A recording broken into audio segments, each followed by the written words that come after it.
Olá, eu estou pensando bastante sobre a questão da desistência, né? De desistir.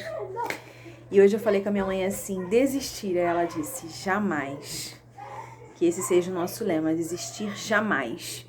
Ao invés de desistirmos, se estamos cansados, nós poderíamos optar pela opção de descansar um pouco, mas não optar pela opção de desistir. Descansar um pouco, parar um pouco, respirar um pouco e ganhar um novo ânimo para prosseguir. Na realidade, a nossa força para qualquer coisa, para continuarmos, né, para seguirmos em frente, não vem de nós. A nossa força vem do Senhor. Então, nele encontramos força. Eu li algo muito interessante essa semana do Usain Bolt, que diz assim: eu treinei 4 anos para correr 9 segundos. Tem gente que não vê resultados em 2 meses e desiste. Gente, tá muito barulho, eu moro em condomínio. Hoje tá muita agitação, as crianças estão brincando, então vocês vão ouvir muito barulho ao fundo, mas é um barulho bom, né? Barulho de criança, eu acho maravilhoso. Eu sou professora, então eu sou suspeita para falar. Criança é o ser mais lindo que existe. Mas vamos lá. Desistir é uma opção que vem à nossa mente, sabe? Se a pessoa disser assim, eu nunca pensei em desistir, eu acho, assim, difícil isso, porque nós somos seres humanos, sabe? Por mais que tem dias que a gente tá muito animado, com muita fé, com muito ânimo, com muito... mas tem dia que a nossa humanidade fala mais alto. Cara, fala mais alto. Não tem jeito. E a gente pensa em desistir. Porque às vezes, aparentemente, desistir é mais fácil. Aparentemente, desistir é o caminho mais viável, né? É o caminho menos doloroso, é o caminho que não exige força, né, empenho. Então eu desisto, encerro o ciclo por ali. E aí eu desisto, ou você desiste, e a gente não vai saber o que teríamos alcançado se nós teríamos prosseguido. E é nisso que eu venho pensado, né, em grandes personagens bíblicos, em histórias incríveis de superação, histórias fantásticas que nos motivam e que tiveram um final muito bom, um final de sucesso. E se se Ló tivesse desistido e feito o mesmo que a mulher dele, olhado para trás, ele teria, né, se tornado uma estátua de sal. Então são tantas histórias na Bíblia que nos inspiram a não desistir, a prosseguir. E eu quero começar com Noé. Lá em Gênesis, gente. Em Gênesis, a gente vai passear bastante pela Bíblia. Em Gênesis 6, diz assim, 6, 7. Eu vou ler alguns versículos do capítulo 6. O 7. Disse o Senhor, farei desaparecer da face da terra o homem que criei. O homem, o animal, os répteis e as aves dos céus, porque me arrependo de os haver feito. Porém, Noé achou graça diante do Senhor. Eis a história de Noé. Noé era homem justo e íntegro entre os seus contemporâneos. Noé andava com Deus. Então disse Deus a Noé, agora o versículo 13. Resolvi dar cabo de toda a carne, porque a terra está cheia de violência dos homens. Eis que os farei perecer juntamente com a terra. Faze uma arca de tábuas de cipestres, nela farás compartimentos e a calafetarás com betume por dentro e por fora. Noé obedeceu. Noé construiu a arca, nós sabemos o desfecho da história, mas se Noé tivesse desistido, se Noé não tivesse dado prosseguimento à construção da arca, como teria sido essa história, gente? Teria sido o final que a gente conhece? Certamente não. Agora vamos ver um outro personagem bíblico. Nós vamos para Jó. Nós sabemos muito bem da história de Jó. Eu quero começar primeiro no Jó 1:11, diz assim: estende, porém, a mão e toca-lhe em tudo quanto tem, e verás se não blasfema contra ti na tua face. Disse o Senhor a Satanás: eis que tudo quanto ele tem está em teu poder. Somente contra ele não estendas a mão. E Satanás saiu da presença do Senhor.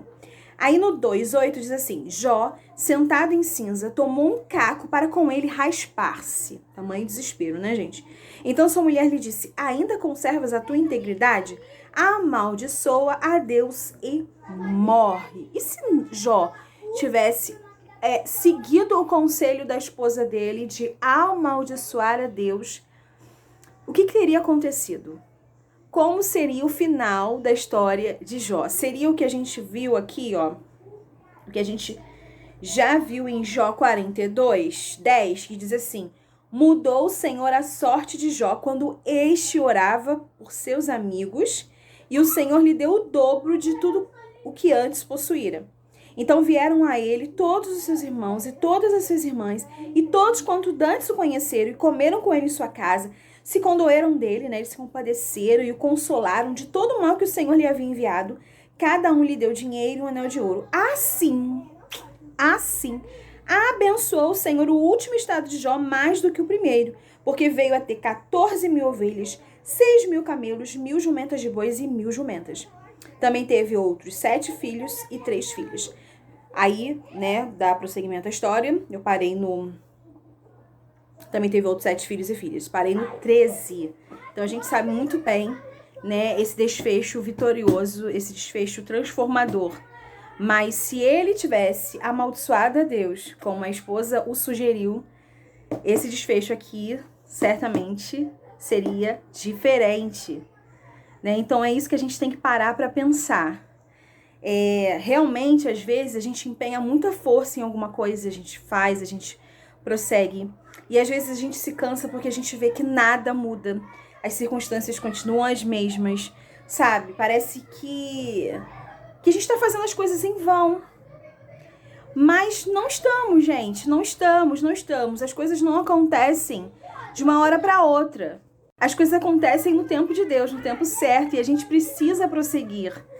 Agora eu quero falar de Davi. Olha, essa história aqui de o desafio de Golias é algo tremendo, né? Que nós conhecemos muito bem. Se você não conhece, eu te recomendo, assim, a você ler 1 Samuel 17, ler com muita atenção, destacar as partes principais, anotar aquilo que você está entendendo, aquilo que Deus está falando com você, porque realmente, assim, é um aprendizado muito, muito, muito significativo. Aí eu vou estar lendo, né, como eu tenho feito, alguns trechos só, tá? Eu vou começar no versículo 10, diz assim: disse mais o filisteu: hoje afronto as tropas de Israel, dai-me um homem para que ambos pelejemos.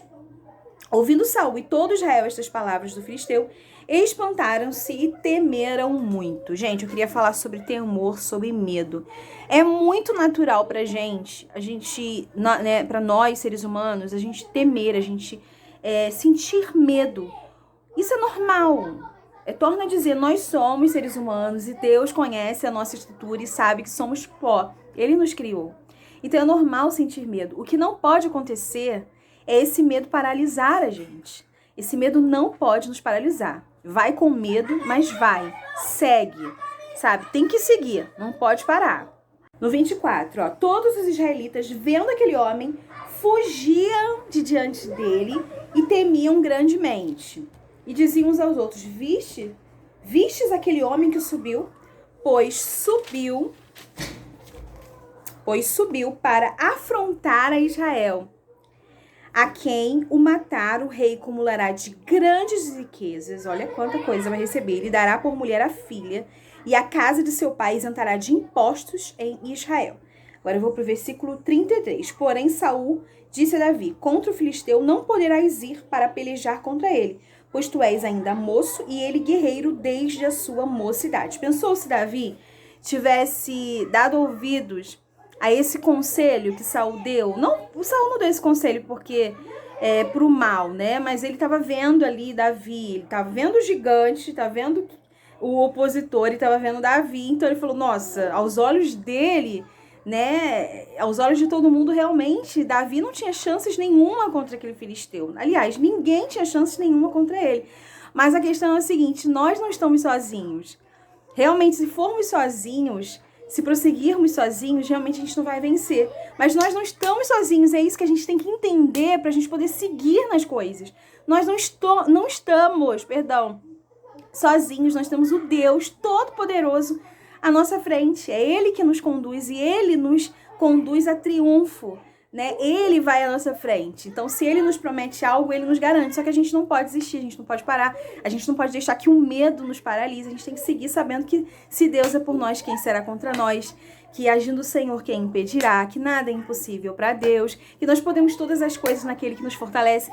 Então tem momentos que a gente precisa, sabe, lutar contra sentimentos que estão borbulhando dentro da gente com a palavra. Então a palavra diz, eu posso todas as coisas naquele que me fortalece. Então eu posso todas as coisas naquele que me fortalece. Eu entendo que na palavra diz, né, que quando eu sou fraco é que sou forte, porque a força não vem de mim, não vem de você, a força vem de Deus. Né? Eu olho para o alto, de onde vai vir o socorro vem do Senhor. Então eu sigo, sabe? Eu sigo com as estratégias que Deus me dá, com a força que Deus me dá, eu vou seguir. E aí, vamos lá para o versículo 38 que diz, Saul vestiu a Davi da sua Saul vestiu a Davi da sua armadura, e lhe pôs sobre a cabeça um capacete de bronze e o vestiu de uma couraça. Davi cingiu a espada sobre a armadura e experimentou andar, pois jamais a havia usado. Então disse Davi a Saul, não posso andar com isso, pois nunca usei. Então aquilo que era de Davi não servia para Saul. Aquilo que era de Saul, perdão, não servia para Davi. Né? Não posso andar com isto, pois nunca usei. E Davi tirou aquilo de sobre si. Né? Tomou o seu cajado na mão e escolheu para si 5 pedras lisas do ribeiro e as pôs no alforje de pastor que trazia, a saber, no surrão, e lançando mão da sua funda, foi-se chegando ao filisteu. Agora eu vou para 42.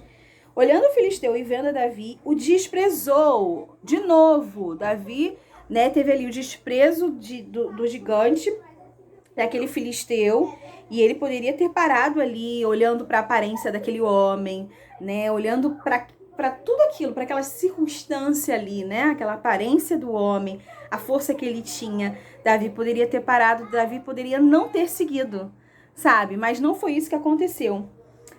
Portanto, era moço, ruivo e de boa aparência. Vamos para 49. Davi meteu a mão no alforje e tomou ali uma pedra e com a funda lhe atirou e feriu o filisteu na testa. A pedra encravou-se-lhe na testa e ele caiu com o rosto em terra. Assim prevaleceu Davi contra o filisteu com a funda e com a pedra, e o feriu e o matou, porém não havia espada na mão de Davi. Pelo que correu Davi, e lançando-se sobre o filisteu, tomou-lhe a espada, e desembainhou-a, e o matou, cortando-lhe com ela a cabeça. Vendo os filisteus que era morto seu herói, fugiram.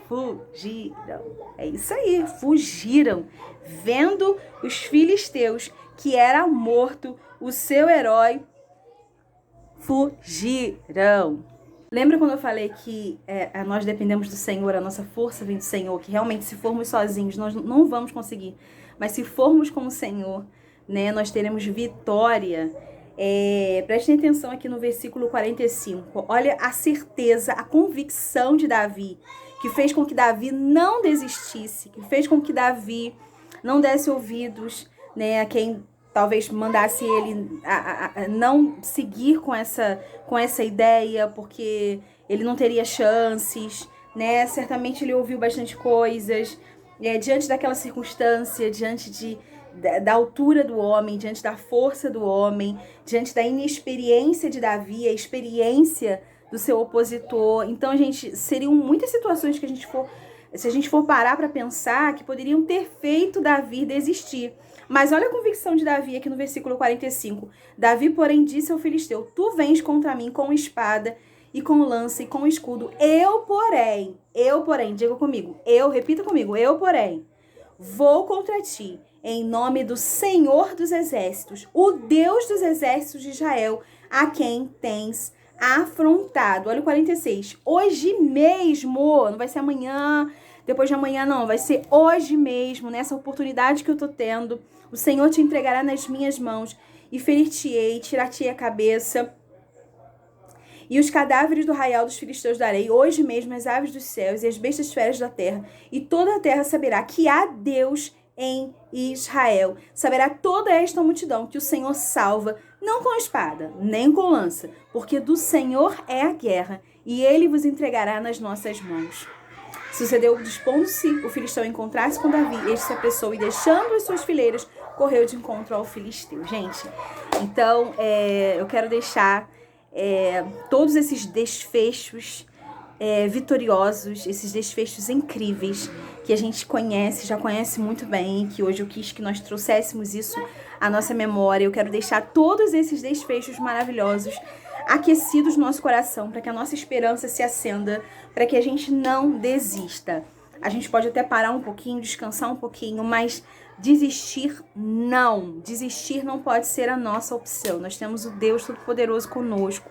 Então, Ele nos deu uma palavra, então a gente tem que fazer a nossa parte, porque Ele vai fazer a dele. Ele faz a parte dele, a gente tem que fazer a nossa. Se a gente parar, já era. Então, você já pensou, se você desistir, o que você pode perder lá na frente, né? O que você vai deixar de viver? Então, assim, não desiste não. Então, hoje eu venho com boca de Deus te dizer, não desiste. Você está pensando em desistir, não desiste. Que desistir não faça parte, sabe, do seu plano. Que o seu plano seja outro. E não desistir.